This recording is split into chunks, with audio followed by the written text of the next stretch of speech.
Hello, it's Wednesday night and it's time for another episode of Let's Make It.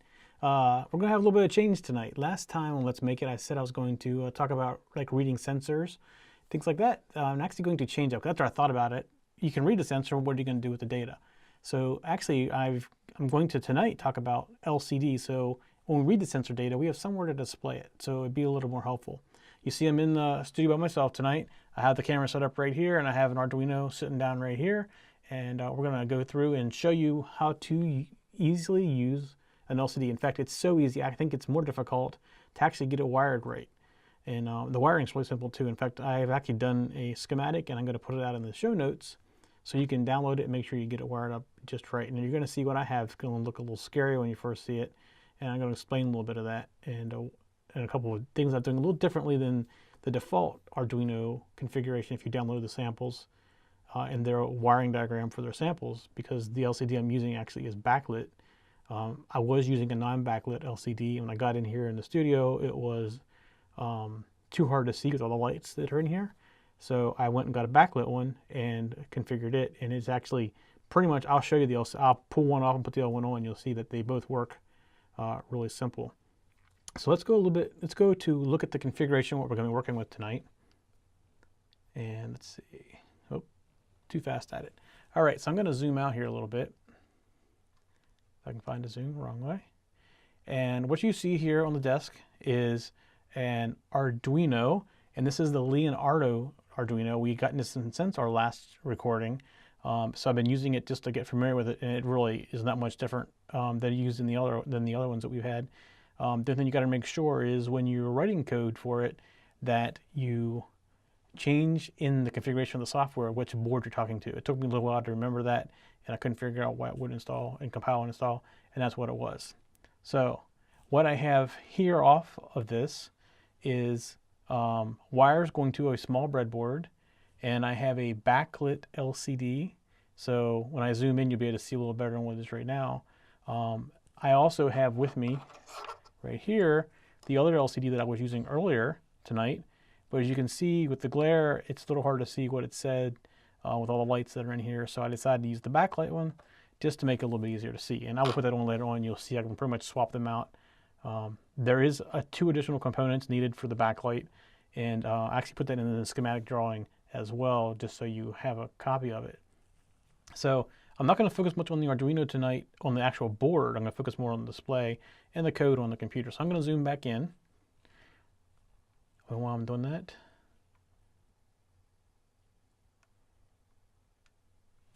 all right, so here's a little closer, see if I can get it squared up. So you see I already got a little small program running, and basically this is an 4 or 8-bit LCD. I'm running it in 4-bit mode, which means I basically have 4 data wires, and then there is the power and ground over here. And you see this little potentiometer. This is actually used to adjust the contrast, and actually have a little screwdriver here because the 2 different LCDs are different from each other. So you see if I come down here and I adjusted this is adjusting contrast. So we'll try to get it so you can see it. Oops, it popped out. All right, so you see a little wire going from here, which is actually going to ground, and then you have a diode here from positive or plus 5 volts going in, and that's actually what's running the backlight. In fact, if I pull this out, it's going to cover it up. If I pull this out, you can actually see that the backlight goes away, and you can barely see the words that are in there. So the other LCD I have is not backlit, so those are 2 additional components. I did include them in the schematic and the little note next to them saying this is optional. It's not needed on every LCD display. So basically what it takes to run it is 4 data, power and ground, and then you have a select, which basically turns the display on and off, and a clock, which is every time it has new data to send out, it sends the clock, lets the 4 bits go in. This LCD can also do 8-bit. I'm going to run it in 4-bit mode, which gets you most of the characters that we use every day. If you're looking for extended characters and stuff like that, then you need to go to the 8-bit. Now the Arduino can do both 8 and 4-bit. I'm just going to run it in 4-bit for tonight. So what I want to do real quick is I want to show you the schematic that's going to be on the site you can download. So this is the schematic right here. And it's really pretty basic. What you basically have is the display, and this is the pins that you hook up. So here's your ground, here's your plus 5 volts, so your ground in VCC. Then this is the contrast, which is what the little potentiometer was I was spinning. And it basically is a 10K potentiometer that I stuck in here, and the output goes to the contrast. You have your RS, which is your clock, and which goes to pin, I have it configured to go to pin 12 on, pin 12 on the Arduino, and that's actually the default. If you download the projects from the Arduino website, that is the default setup pin. I kept everything the same, so if you wanted to take this drawing and wire it up on a breadboard, you could just download the sample programs. In fact, I'm going to show you the sample programs tonight and walk through them and explain what they're doing. And it's when you're going to see how simple this all really is. You're looking at the most complicated part right here. Then you have the enabled, which is the E, which is digital pin 11 off the Arduino. And then you have your 4 data. Now, when you're using only 4 bits of data, you use the upper 4 bits. So you have D4, D5, D6, and D7. And they are going to Arduino pins 3, 4, 5, and 6. So if you're using all 8 bits, you'd have to expand this out to be D0 to D3, and it would take more digital pins than what are currently in use. So it basically would be 0, 1, and 2. You have to figure out where to get them all from. It really depends on which Arduino you're using. Now, you also see these last 2 where it says not connected. I actually connected them up in this drawing because this is what you have to do with the backlit LCD. And all it is ground going to the last pin and a diode just for to keep everything clean going into the next to the last pin, which is pin 15. So that's how simple it is to wire. And I can tell you, it's even simpler to program. It's so simple. I've never actually done an LCD on an Arduino until just the other day. And it's really, compared to what it is doing on a PIC or something like that we use, this is much simpler. And it does everything for you. All the features of scrolling, it's all built in. So let's go back over to the display. And so right now I have the default program running. And what I'm going to start with, I'm going to start with the common hello world, which what everybody starts out with when they're programming. So I'm going to get up here on the screen real quick, and all right, there's hello world. And we're going to walk through it, and we're going to talk about what each of the options does with the LCD. And I'm going to guess this hello world program, which I'll load here in a second, is actually probably only, well, actual code is probably 11 or 12 lines. There's comments in there as well, but we'll go through that stuff a little bit later. So let me switch over to the computer. Let me see what I got up here on the screen. Okay.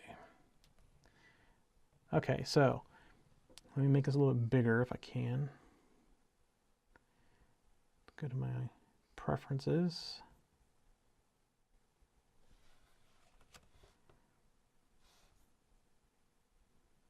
All right, now you should be able to see that on the screen a little bit better.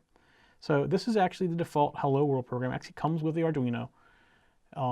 It's in the library when you first get it. You can download it from their website. If you go up to File when you're in the Arduino program and go to Examples, and then go down, go to Examples, and then come down to Liquid Crystal, you're going to see Hello World right there. So that's what we're looking at right now is Hello World. And in the very beginning here, it tells you what pins hook up, which is what I did in the drawing. I'm going to keep the pins the same for all my stuff, just so you can easily download sample programs and play with them. So like I said, RS goes to pin 12, the enable pin goes to pin 11, and then your datas go 5, 4, 3, 2 in reverse order. And then on the LCD, there's a RW. You can set it to ground. It's no, unless you want to be able to control that, but in most cases, you just want to go ahead and put it to ground. And then this is the 10K potentiometer. So it basically goes to 5 volts and ground, and then the swiper, or the wiper, what they call wiper here, the swipe, goes to pin 3, which controls the contrast. So They give you little instructions right there. It's basically the same thing that I drew, plus I drew in 2 additional wires for the backlit LCDs. So most important is you have to install, or you have to include the library for liquidcrystal.h. So it's real simple. It's just #include and in brackets liquidcrystal.h. Then to initialize the class or the library, they call it a library, I call it a class, you basically put the word liquid crystal, a space, and then what you want to call the liquid crystal display. And then there are pins here, pin numbers. So what the pin numbers are for are, the first one is the RS pin, the second one is the enable pin, and then you have 4 pins of data.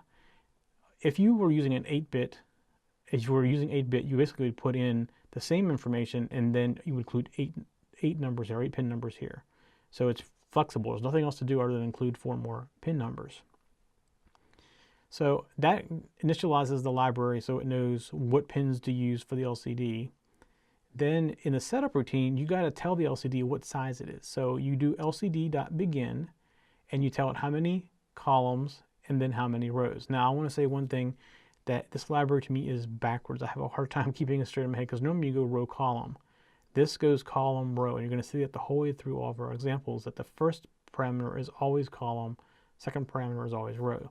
So what we're saying here is the LCD is 16 characters in width and has 2 rows. And that's exactly the size of the LCD display that we are going to play with here. So the next line does an LCD print and it says hello world, which that's what we want to display on our display. So in the loop, what they've done is they have done a LCD set cursor. And remember, it's column row. So it's column 0, row 1. Everything starts at 0. So basically the second line of the display. And then they want to print how many milliseconds divided by 1,000. So basically it's telling you how many seconds since it was reset. So what I'm going to do is I'm going to publish this. And then I'm going to switch over to the board. So there goes the run. Here's the board. There it is, hello world. And you see it's counting up how many seconds at the bottom, and it'll just keep going. It won't stop.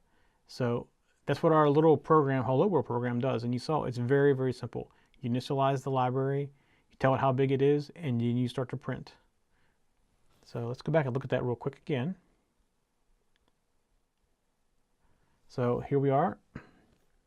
You see the initial setup. We basically told it how big it was, said hello world, and then every time it loops, it is basically drawing a number of seconds at the second row. And again, remember, it's column row, not row column in here, because that'll get you every time. All right, so let's go look at a different program. Okay, so we're going to go finally get into the display. And we're going to show you basically how you turn the display on and off or make it blink. There's a couple of things you can do with that. Again, this is a program that's included on the Arduino website and in the Arduino software in the examples. And let's go look at this. And you're going to see, we're using the same wiring because the wiring is the same for all these programs. And you're going to see we include liquidcrystal.h, which includes the library. And we define it the same way we did before, where pin 12 is RS. Pin number 11 is enable, and then we have our data pins. And we're using the same 16 column by 2 row display that I had before. And I'm going to do hello world again. But this time in the loop, what I'm going to do is say lcd.noDisplay. What that's going to do is turn the LCD off. It's going to wait a half a second and then turn the LCD back on again, wait a half a second, and it's going to continue that forever. So this is how easily you can take and turn off, which causes a blinking effect, kind of. So if you want to get somebody's attention, this is something you can do. One thing to remember, though, is this turns the whole LCD off, just not a certain area of the LCD, which you're going to see here in a second. So let me go ahead and I'm going to load this one up, and then we're going to look at the board. So there it's loading. Here's the board. There's hello world, and you see it's blinking. So that's how you turn things off and on. Again, this is going to affect the entire display, not just a single row. So that's an important thing. It's something to remember. So let's go back to that real quick and look at it one more time. After we define our LCD and we print hello world, in our loop, we tell the LCD no display, which turns it off. We're going to wait half a second or 500 milliseconds. Then we're going to say LCD display, which turns it back on. And then we're going to wait half a second again. And then at that point, we go back to the top of the loop and we disable it again. And we just keep on doing this around in a loop. So that's how easy it is to turn off and on the display. So let's go look at another one. Now we're going to show you how to make a cursor on the screen. And this is something, let's go look at what we have here real quick. Actually, let me go load up Hello World just so we can have something that's not blinking on us. So there's Hello World. All right. So one of the things that you'll notice is there is no cursor on the screen. And sometimes if you're taking input from somebody, you want to show them where they are going to be typing. So the Arduino library has the ability to turn this on real simply. So let's go back over and we're going to look at what's called Blink. It's another sample program you can download right from the Arduino website, or it's right here in the Arduino software. And I'm not going to go through this in great detail again, but here's the include for liquid crystal. We define it right here. We define the size of it, and we basically give our hello world. So now in the actual meat of this program, in the loop, we're going to tell it no blink, which is the default. And then we're going to wait for 3 seconds. And then we're going to tell it to blink, and we're going to wait for 3 seconds. So what we're going to see is 3 seconds of a cursor, 3 seconds of no cursor. So this will give a demonstration of what it looks like when the cursor is turned on. So this is just to demonstrate that. You could always just turn it on in the setup, and it would always be there that way, if that's something that you're going to be using the input for. So let's go ahead and load this, and we're going to hop back over to the Arduino. All right, so here's the Arduino. And right now it's in the 3 second wait. Okay, there's the blinking cursor. 3 seconds, and it goes away. In 3 seconds. So you see it's going to keep going back and forth. So that's what the blinking cursor looks like. So if you are doing an input and you want to show somebody where they are on the screen, that's how you do that. And you can also, what's coming up here, we're going to show you how you can set the cursor location. We kind of showed that a little bit already in the hello world, but if you want to put the blinking cursor at a certain location, you could just use set location. Okay, so let's go back over and we're going to look at the next program. Okay, so we're going to do a text direction. And basically what that says is, what direction do you want the text to type on the screen? Now this is really small. I'm going to go change this so that it's readable to you. All right, so you see that this starts out exactly the same as the other ones. Let me get down here so you can see that. Basically, you know, define, include, define, and what we have in here is we're using a character to demonstrate the type 1, basically. In this setup, we do the LCD begin, which tells us its size, and then we do the LCD cursor, which we just discussed. So you're going to have a cursor on this example. Now we look at the loop right here, where you're going to change directions from right to left when we hit M. And we're going to reverse again when you hit S. And you're going to go back and start all over again from the very first beginning of the line when you get greater than Z. So what this is going to do is it's going to draw on from left to right up to M. And then when it hits M, it's going to reverse the type 1 direction from left to right. I'm sorry, from right to left. So when it hits M, it's going to start going back to the left. And when it gets to S, it's going to go left to right again. When it gets to Z, it's going to start all over. It's going to go to home, which is the same thing as doing the set cursor to 0, 0. Home is what that it does. It's a shortcut for it. And when it's greater than Z, it's also going to put it back to A and start all over again. And then at the bottom down here, it actually writes the character out, and it does this once a second and increases the current character by 1 every time it does do the write.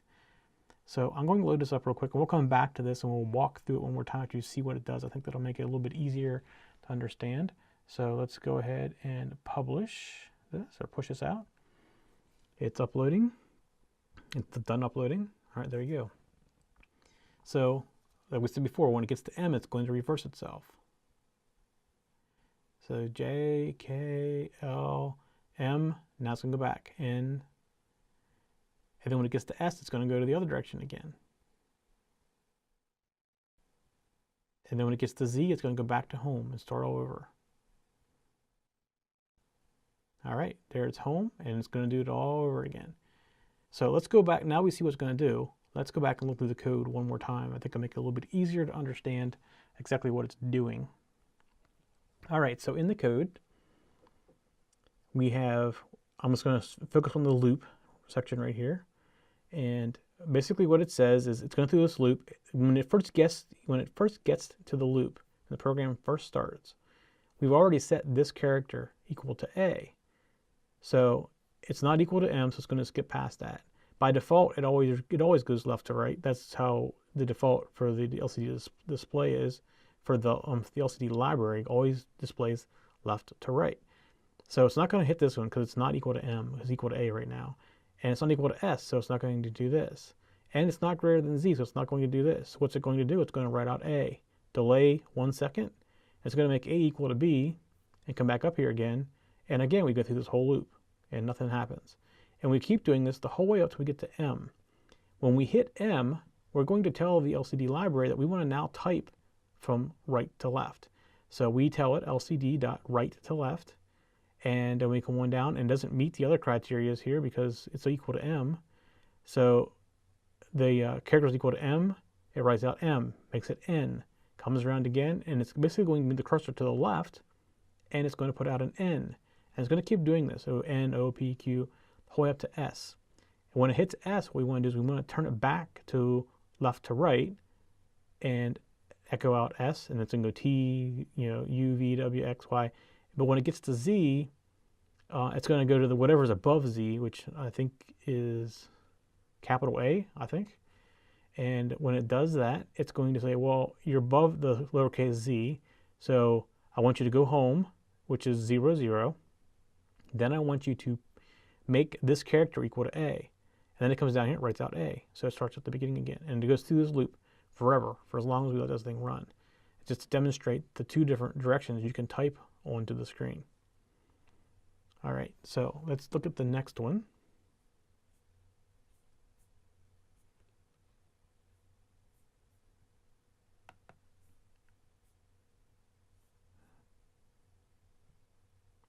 All right, so this last one we're going to look at today is auto scroll.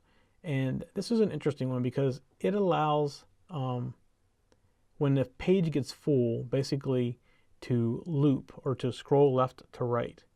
So in the beginning here, we do our same normal thing. We include it, we initialize it, we set it up its size, and then we're going to put our cursor at 0, 0, which is the same thing as doing home. So we could have done lcd.home here, and it would have been perfectly fine. And then we're going to print 0 to 9.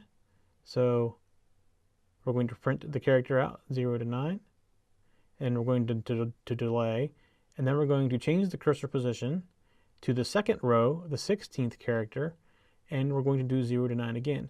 Now I'm on a 16 wide LCD display, so when I get to my second character, it's going to have to do something with that. So what we have told it to do right here is auto scroll. And what auto scroll basically says is move whatever's on the screen left or right as needed. So what's going to happen is what we put out in position 0 up here is going to get pushed off to the left, which that's why it's called auto scroll. And then we're going to turn off auto scroll down here, and we're going to clear it and do it all over again. So let's go watch what it does, and then we'll come back and look at the code a little bit more. So I'm going to go up here and I'm going to upload it.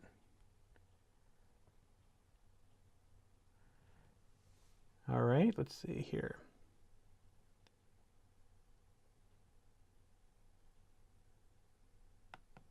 It didn't take, let me do it again. There, it's uploading. Okay, there it goes. Almost done, hit the button. All right, so now we see up through 9, and now we see up through 9, and you see how it's going off the screen. So what this is happening is it's scrolling to the left. So that's what's called auto scroll. There are other ways you can scroll. I'll see if I can find the program in here. Maybe I don't know if it got open or not, but it allows you to scroll left and right, move things left and right. So if you didn't want to lose the data going to the left, you'd be able to scroll both directions. In this case, it's actually losing the data going left to right. All right, so we see what it's doing, and let's go look at the code and we'll walk through it one more time. Okay, so here we are in the code, and we are only going to concern with ourselves with the loop again. So at the first time through the loop, we set cursor to 0, 0, and then we draw the numbers 0 through 9 on the screen. And we wait, half a second for each one. And then we come down, after we finish that loop, we move to the second line. And again, this is backwards. So remember, set cursor 16, 1 is row 2, position 16, which is our last position on our 16 character display. So we also now turn on LCD auto scroll, which means that it will scroll. And then we do 0 through 9 again, same loop. And then we turn off auto scroll, we clear the LCD, and we do this all over again. So this is a demonstration of basically 2 commands, auto scroll and no auto scroll. Okay, so let's do this real quick. Let me see if I can find the other program that does the full page scroll. I think I saw one of those in here. I think it's text direction. Scroll, I think it's just scroll.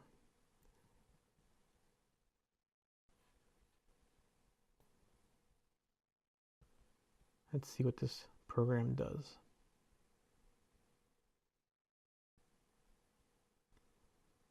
Yeah, this is what I'm going to do. Yeah, this is it.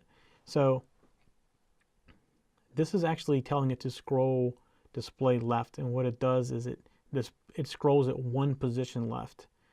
So let's go through this real quick, and I'll run it and we'll come back to it then. So what it's doing after initial setup here is for 13 positions, 13 times, it's going to scroll the display left, and it's going to wait for 150 milliseconds. So it's a little bit more than 1/10 of a second. And then it's going to scroll 29 positions to the right. So the question is, where do they get 29 from? Well, I think it's just a random number. It's not, if it was to go back where twice as far as it was before, it would be 26, but they're going a little bit farther to show you what happens. So here they are, scroll display to the right, which basically takes it back 13 to where it was, and then goes an additional 16 path to the right. And then we come down here and you see it brings it back 16 by using scroll display to the left. So it's going to take the words hello world, scroll them to the left off the screen, and then scroll them to the right back on and back off the screen again, and then back on again. And then it's going to wait a second and do it all over again. So let's go run this.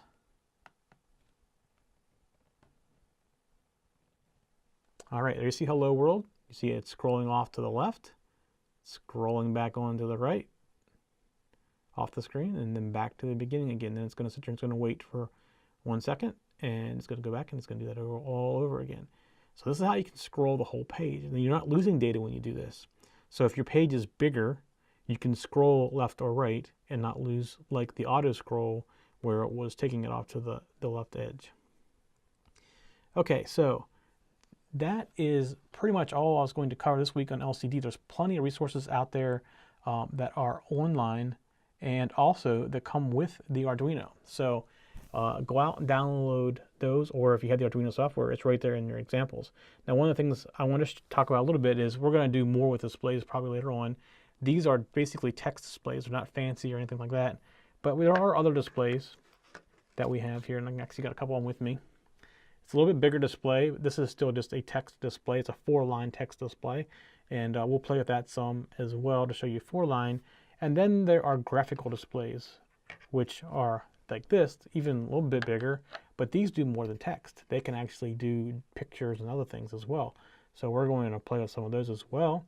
The difference, main difference in these two that I haven't quite figured out yet, I'm going to try to spend some time on it, is these do not use parallel data. So it doesn't use 4 pins for data, it uses 1 pin for data.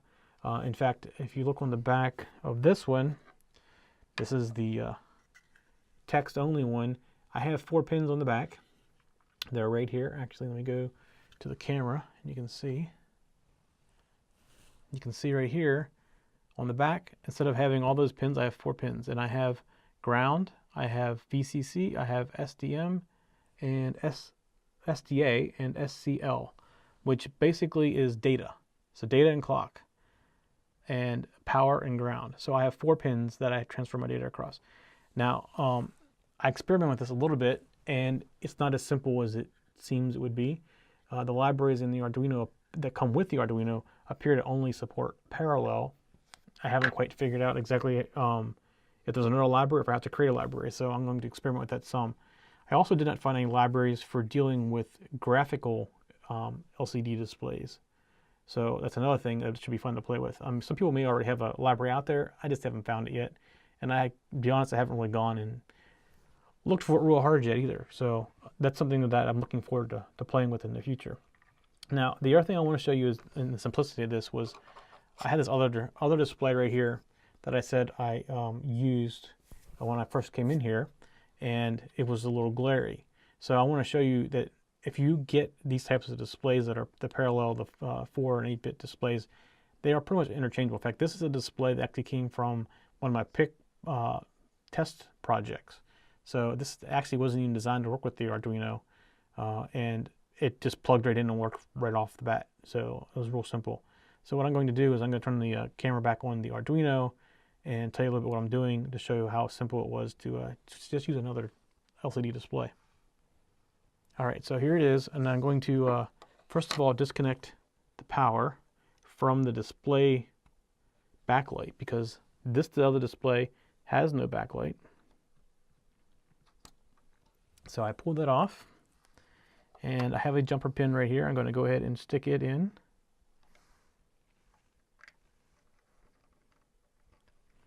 Just like that.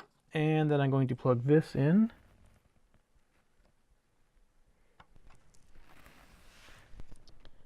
And it again. All right, so one thing you're going to notice right away is the display isn't functioning, and that's because it hasn't been set up. So the Arduino library does this all for you. So I'm going to go ahead, I'm going to reset the Arduino by pushing the reset button.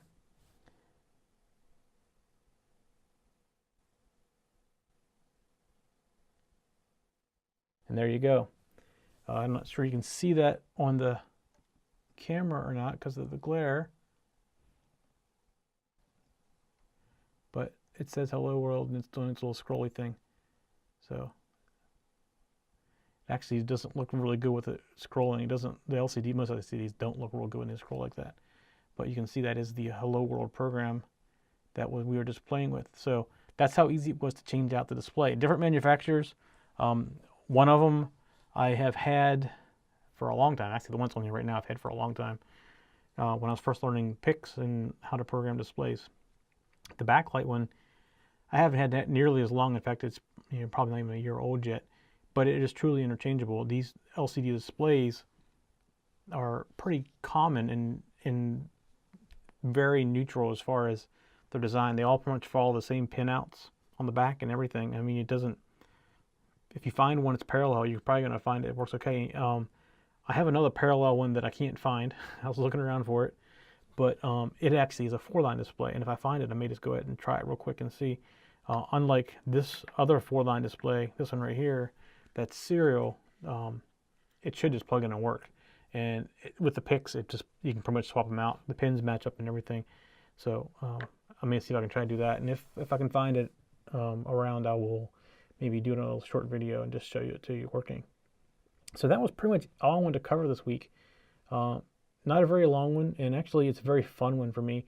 And I think it's very important that I did change around what I was going to do order-wise, because as you start working with other inputs like temperature sensors and things like that, I want to be able to display on the LCD what the temperature sensor is reading, and you get more information. And also going to show you how you can use an LCD to help debug problems that you're having. So it's a nice little piece of hardware to have around. I have ordered a shield that supposedly works on the Arduino that is an LCD with buttons on it that may be a little bit quicker for debugging things. I haven't gotten that yet, but it's just basically the same type of thing. We use the same LCD library. So if that's something that you are interested in just for mainly debugging purposes, then maybe the shield's a better way to go rather than a wired breadboard like I have here. This isn't very durable for moving around and debugging things.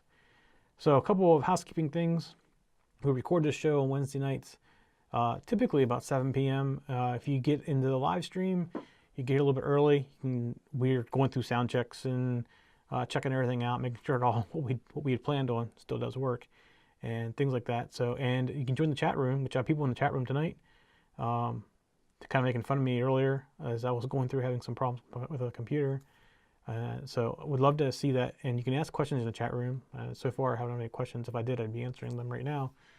But if you go to techzen.tv, you can watch us live. You can join the chat room live. If you like what you're getting here on Let's Make It, subscribe on YouTube if you're watching on YouTube. But we also make it available for download on iTunes and all the other podcast directories. We're even on TiVo now, so you can go subscribe to those and get regular updates. If you follow us on Twitter, it's automatically going to tweet out when we put new episodes up as well. So there's many different ways. We've even created a new Google Plus community for all of TechZen, all of the TechZen shows.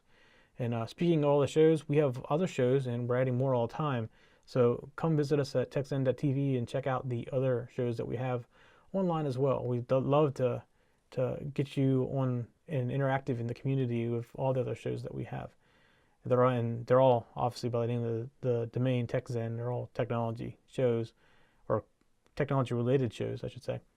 So yeah, we'd love to have you come out and sign up. Also, if you like it, pass it on to friends. We get the word out that we're starting to do all these podcasts and having fun doing it as well. And I hope you have fun playing with the Arduinos. This is, like I said, like a hobby to me, and this is a show that I want to do just because it's like a hobby to me and very fun for me. Things to do that actually are very relaxing. And that's why I don't mind doing the show completely by myself. Maybe sometime I'll actually bring other people in to talk as well. So, all right, well, that's it for this week. Next week, I think I'm going to go back to the sensor idea and show what sensors can do with the Arduino. The Arduino actually is very simple to use with sensors.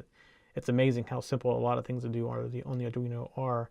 And then after that, I had a couple of requests. Well, actually, one of them was something that I'm already working with, which is Zigbee. And it's using the XB. I actually have the XB radios, and I'm using them for another project. So we may even do some little examples of simple chat programs and ways for Arduinos to communicate wirelessly with each other without using Wi-Fi, using basically Zigbee or short-range protocol devices like that. So that's all coming up in the future. That's it for this week. All right, have a good week, and go get some of this Arduino stuff and start playing with it. And I'd love to see if you have something you want to show us or tell us, send us a video. So record a video, stick it on YouTube, show us what you created with your Arduino, and then send us a link to it. I'd love to see what you guys are working on out there. All right, we'll see you all next week.